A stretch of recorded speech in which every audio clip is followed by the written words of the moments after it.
What's up, guys? Welcome back. Coach Dino here. And sorry it's been a while for these videos, but I've recorded about 5 of them and I hated them all because oftentimes I get a little too preachy, and my goal here is not to be preaching my ideology. It's to get you to think critically about different topics and ask more questions. Again, I'm not an expert at anything. I'm always learning. That's the thing. So let's talk about some of the topics I had previously recorded videos for. The first one was I kind of want to retouch on my macro video. I don't like it at all. It's complicating. If you haven't seen it, it's in my What the Fitness episodes. Take a look. It's called Never Diet Again. And basically the principle is if you track your macronutrients, if you track your calories, kind of see where you're at, what's in the food that you're eating, and then make small modifications to that. So maybe subtract a small percentage of your total energy.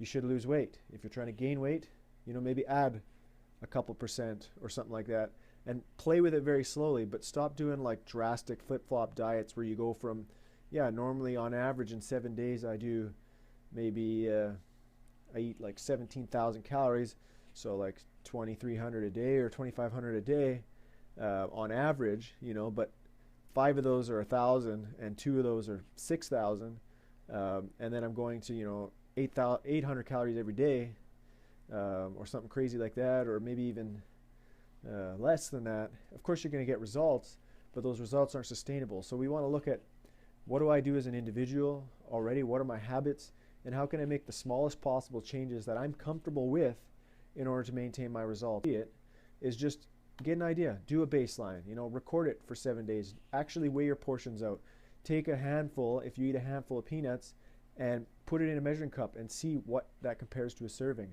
or weigh it and see how many grams that is, because the way we selectively choose our food and portion our food is usually constant for us, but it differs between individuals. So we want to get a baseline of, what are we currently doing and how can we make small tweaks to that, right?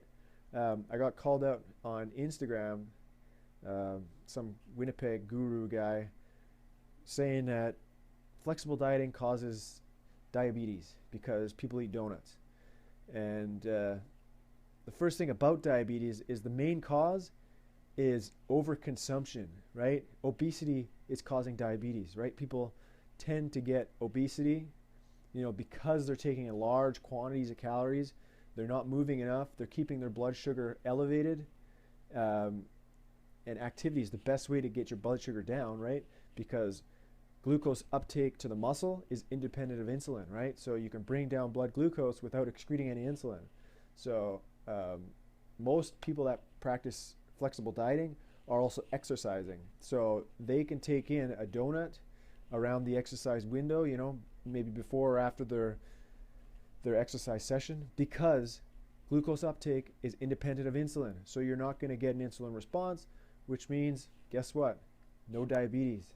To say that the things that you see on Instagram are real life, chances are they aren't. I was just going through a user on Instagram. He calls out everyone who has Photoshop pictures, and it's surprising to see the number of top fitness people that Photoshop their pictures. Jeff Seid is one I saw on there.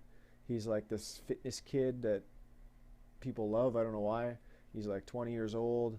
He looks pretty good, but he looks like he's 20 years old, right? So he actually photoshops his pictures to make his arms, shoulders look bigger and his waist look smaller.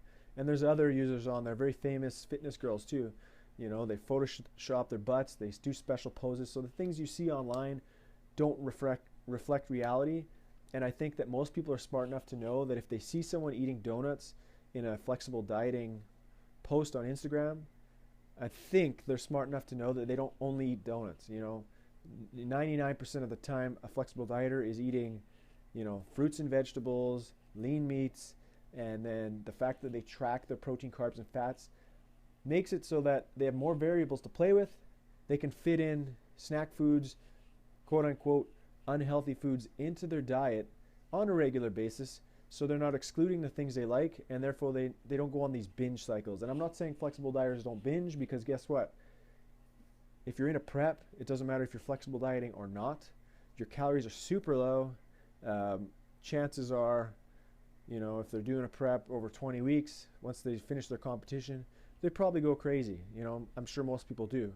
The biggest thing is that they can get back on track pretty well, and you know, because they're calculating all these different variables, it gives you more things to play with, right? So instead of just playing with calories or just playing with the amount of chicken and broccoli you're eating, you can play with, you know, how much fiber am I taking in, how much carbohydrates and fats. Should I up my fats to keep my testosterone up?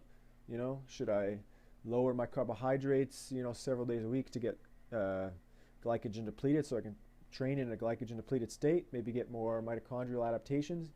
I don't know, right? So it's just more to play with. I'm not saying one approach is better than any other, but again, I encourage everyone to at least do a 7-day, you know, breakdown. What are my carbs, proteins, fats? You know, what are my portion sizes? Things like that. You'll get lots of useful information that, again, you know, you can use to apply to your goals. Okay, quick thing here. Last topic I want to talk about is the placebo effect. You've probably read about this therapy that's supposed to help you get over the cold.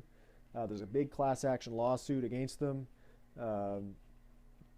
Basically, it's been proven that their claims are false, the product doesn't do anything, and that people tend to feel better because of the placebo effect. The placebo effect is very strong. It's this idea that you take something, and because you think that it's going to help you, there's a psychological component that actually, you know what, it does feel like it's helping you, and then you continue to take that product and you feel better. The thing about a product that helps with the cold is it tends to last a couple days, maybe a week. You take something, you think that it's going to make you feel better. You know, there could be some positive psychology. So, I feel good. That impacts how you physically feel. So maybe you don't feel as crappy, and you can get through your 5 to 7 days of the cold or whatever. But at the virus level, it's doing nothing to actually deal with the virus. The cold is a virus. There's no cures for these viruses. Our body just has to kind of run its course. And that's the same with the flu. You know, your body just has to fight the infection, and you have to do everything you can to kind of give your body an edge, and rest, proper nutrition, decreasing stress. You know, those are the best therapies for the flu. Saying that, the placebo effect is very strong, and I think it has a very good value. I use it personally on myself almost every day. I need a drink before my workout, and I always have a better training session. It doesn't matter what it is, as long as it's caffeinated. So it could be a pre-workout, it could be an energy drink, it could even be a caffeine pill, because I know that caffeine decreases rate of perceived exertion, so it makes me have a better workout. I know that. But the actual act of drinking the shake, I instantly feel better. And that's the placebo effect, because it takes 60 minutes for caffeine to reach peak levels in your blood. You know, you should feel effects within several minutes to, you know, half an hour, depending on the type of caffeine you take in, whether it's a powder or a drink or whatever. But it's just like you have a really bad headache, you go get a Tylenol, you pop it in your mouth, instantly you feel some relief, because you know that eventually the headache will go away because you've taken the medication. So that's another way the placebo effect works. And I think it has a lot of value in that a lot of people continue to exercise because they're taking products they believe are working, even though the products aren't doing anything for them. So I posted something on my Facebook page, kind of a long list of things you need to consider when taking any type of medication or supplement. And the placebo effect should always be kind of a consideration. And does the cost of this product, you know, is the placebo effect benefit going to outweigh that cost? Because let's face it, 9 out of 10 products you're going to buy at a supplement store do nothing. There's maybe 3 or 4 actual products out of the thousands that actually have any scientific merit to them, any research, any real evidence. And of those products, you need to remember, a lot of them aren't going to have the actual dose that was in the study, so that they'll be dosed down, right? So again, it might have what is known to work, but there won't be enough of that dose. Just look at any pre-workout, it's going to have a very small amount of creatine, just to have creatine on the label, right? But you know, 0.5 grams doesn't do anything. It's not going to help you in any way, but it's on the label, and people buy things because they read what's on the label. It's going to have leucine. A lot of pre-workouts have leucine, but 0.5 grams. And remember, we need 2.7, 3 grams of leucine to get any response. So, 0.5 grams isn't going to do anything, but you look at any pre-workout and that's going to be in there. Again, most companies will put as many ingredients you'll recognize on their product to make you buy it. You get that placebo effect, especially with pre-workouts, because it's a ritual. It gets you, to the gym. And as a trainer, I just need to look at the products my clients are taking and say, does this giant pile of potentially garbage and the cost, are there enough value in that cost from the placebo effect? Or can I take 9 of those products away, give them, let them continue to use the one that works, maybe whey protein, creatine, caffeine is another one. There's some research on beta-alanine, but taking it just as a pre-workout isn't enough. It's got to be chronic to get your levels of carnitine up, and that's probably at like 1.5 grams 2-3 times a day over a period of weeks to get that muscle carnitine up, and that's for aerobic performance, right? So there is some literature, but again, it's in pre-workouts. Again, mostly just for that paresthesia that you feel, because again, if you can take something and feel something happen, you think that it's working, and that's why beta-alanine's in your pre-workout, not because of any of the research on it, but because it's a way of getting paresthesia into the product, so you feel the tingling, and then it's go time. So I'll leave you guys with all that stuff. If you have any comments, put them down in the comments below. Hit like, hit share, hit subscribe. I'm 17 weeks out from my first show. Nothing really new to update. Still grinding it out. Weight's about the same, but I got 17 weeks, so I'm not really worried.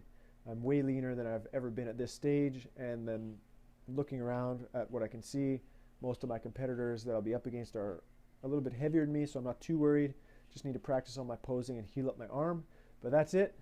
I will see you guys in the gym as always, and hopefully I got an episode of What the Fitness coming for you on Wednesday. We'll see you guys in the gym.